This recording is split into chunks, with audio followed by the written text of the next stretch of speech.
এক বনে থাকত এক বড় টিয়া পাখি। টিয়া ছিল খুব বুদ্ধিমান আর কথা বলতে পারত। প্রতিদিন সে গাছের ডালে বসে গান গাইত, আল্লাহ মহান, দুনিয়া সুন্দর। একদিন এক দুষ্ট কৃষক বনে এলো কাঠ কাটতে।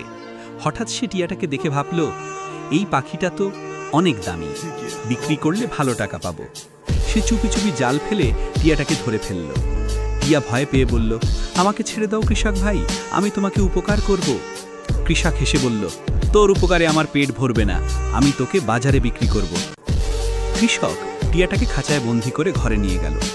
রাতে টিয়া ধীরে ধীরে খাঁচার তালা খুলে উড়ে গেল জানালা দিয়ে।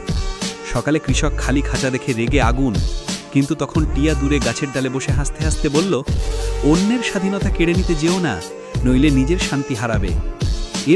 এরপর টিয়া বনে ফিরে এসে আবার তার মিষ্টি সুরে গান গাইত, সদাচারে আছে শান্তি, দুষ্টতায় শুধু লজ্জা।